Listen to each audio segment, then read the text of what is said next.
Bien-aimés dans le Seigneur, Shalom. Nous sommes le mercredi 23 septembre 2020 et nous sommes dans la joie de nous retrouver en ce nouveau jour pour une nouvelle méditation. Nous allons lire dans l'évangile de Jésus-Christ selon l'évangéliste Marc, Marc chapitre 11, versets 23 et 24. Marc 11, 23, 24, voici ce que déclarent les Écritures. Je vous le dis en vérité, si quelqu'un dit à cette montagne, ôte-toi de là et jette-toi dans la mer, et s'il ne doute point en son cœur, mais croit que ce qu'il dit arrive, il le verra s'accomplir. C'est pourquoi je vous dis, tout ce que vous demanderez en priant, croyez que vous l'avez reçu et vous le verrez s'accomplir.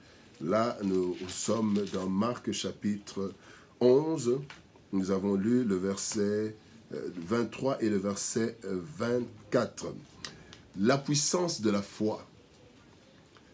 La puissance de la foi, c'est le thème de notre message de ce jour. Bien-aimés, un jour, les disciples assistent à la malédiction d'un figuier par le Christ. Car ce figuier n'avait que des feuilles, aucun signe, aucune figue même qui commençait à pousser. Et le lendemain, quand il repasse à ce lieu, les disciples constatent que le figuier avait séché. Devant cet étonnement, Christ leur fait comprendre que eux aussi étaient capables de faire des choses qui dépassent l'entendement. Oui, faire des choses qui dépassent l'entendement, être exaucé pour des grandes choses. C'est là qu'il donne l'exemple de cette montagne. Il dit, vous pouvez dire à cette montagne, jette-toi dans la mer, et s'il ne doute, vous n'en doutez point, cela arrivera.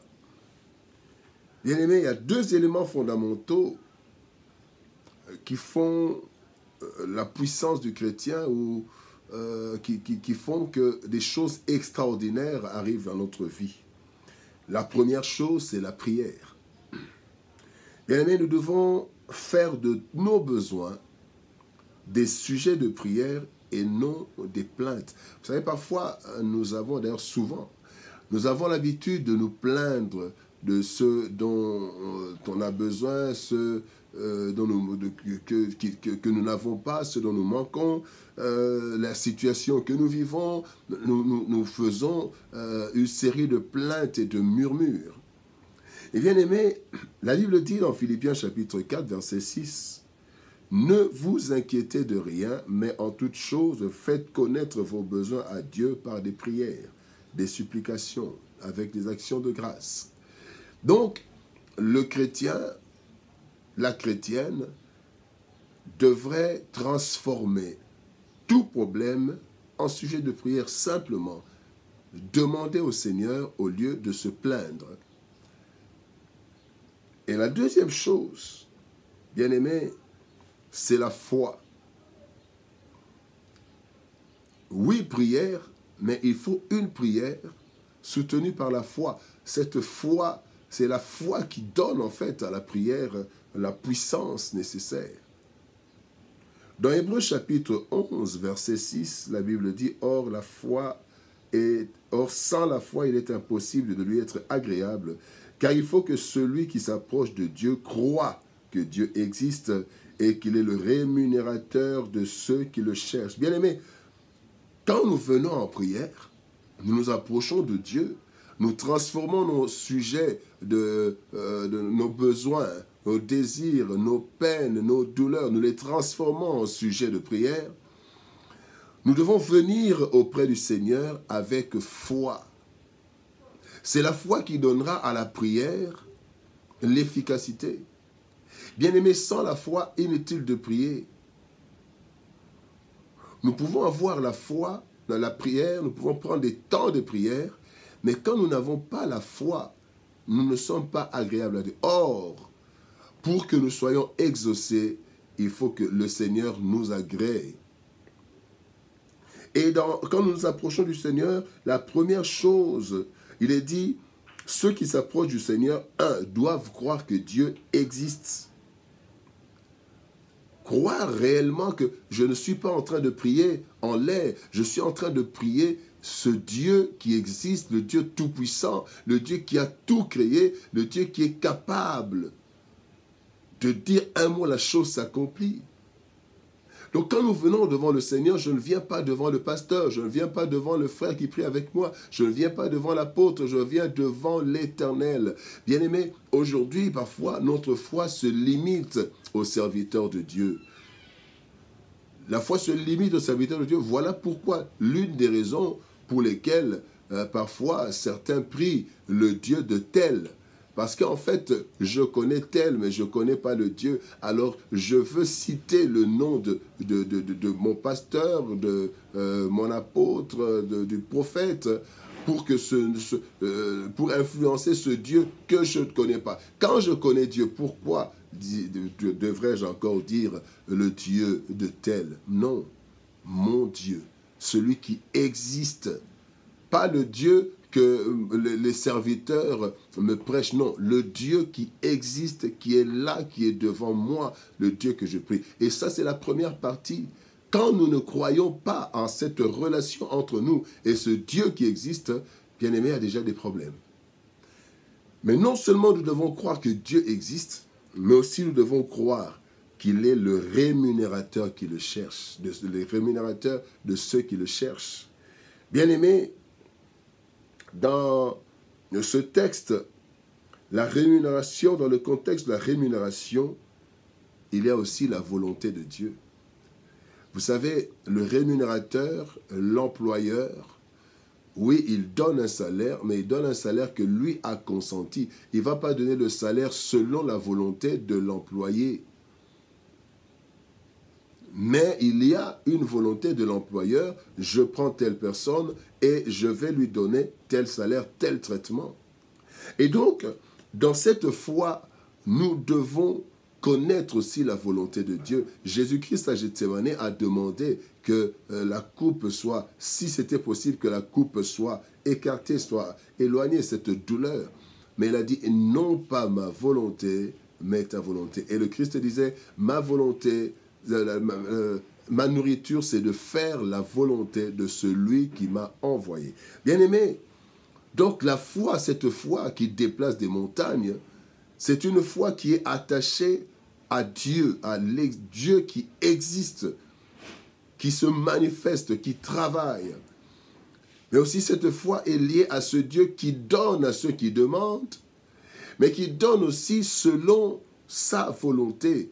Nous ne pouvons pas tout le temps forcer la volonté de Dieu, faire à Dieu tout ce que nous voulons qu'il fasse. Non. Il y a Paul qui a prié 3 fois pour que l'écharde soit ôtée.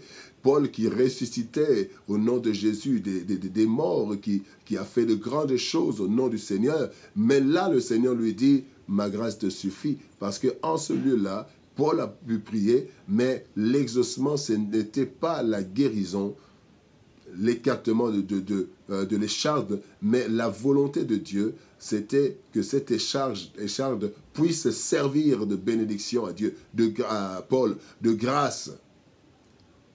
Ma grâce te suffit, il a dit à Paul. Donc, la prière et la foi. Maintenant, il y a 2 choses, la prière et la foi, mais il y a aussi des obstacles. Bien-aimés, 2 obstacles dans la prière de foi. Le premier obstacle, c'est le doute.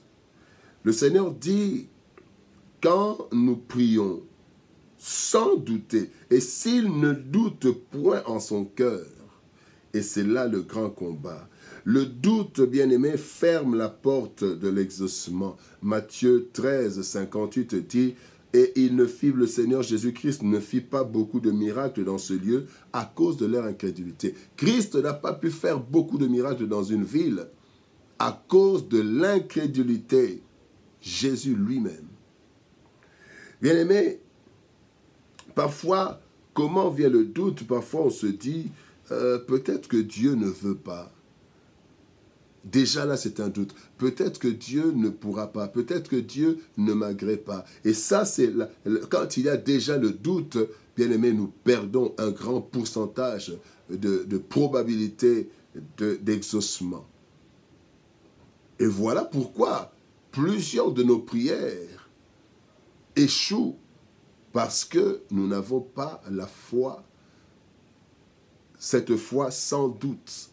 Et quand nous avons le doute est un obstacle majeur à l'exaucement. Le deuxième obstacle majeur à l'exaucement, c'est la mauvaise communion avec Dieu. Quand nous ne sommes pas en bonne communion avec le Seigneur, la Bible dit « Recherchez la paix avec tous et la sanctification, sans laquelle personne ne verra le Seigneur. » Voir le Seigneur, ce n'est pas seulement quand nous le verrons dans l'au-delà, mais aussi c'est le voir dans ses œuvres aujourd'hui, ici et maintenant.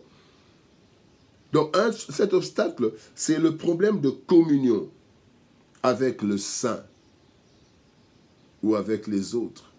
Voilà pourquoi, quand nous descendons un peu plus bas au verset 15,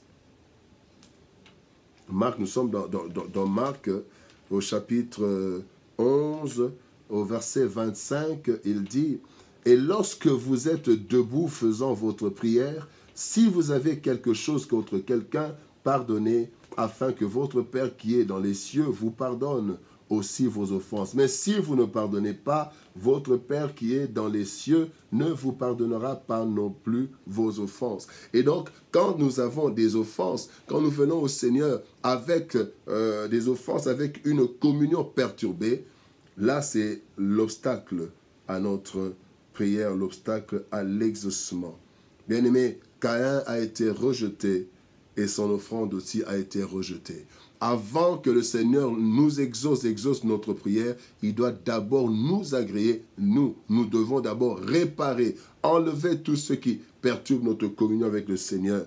Et quand nous refusons de pardonner aux autres, bien-aimés, toutes les charges que nous avons, toutes les offenses que nous avons, Dieu les garde et nous sommes bloqués. Dieu ne nous exauce pas. Bien-aimés, la puissance de la foi, la prière de foi a une grande efficacité.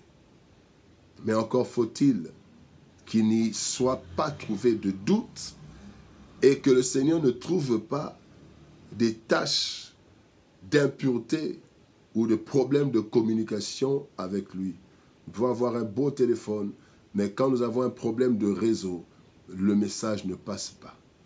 Bien-aimés dans le Seigneur, que Dieu nous aide à exploiter cette puissance de la foi pour la gloire de Dieu et pour la bénédiction, notre bénédiction et la bénédiction de tous les saints. Que Dieu nous bénisse. Shalom, au revoir et à demain.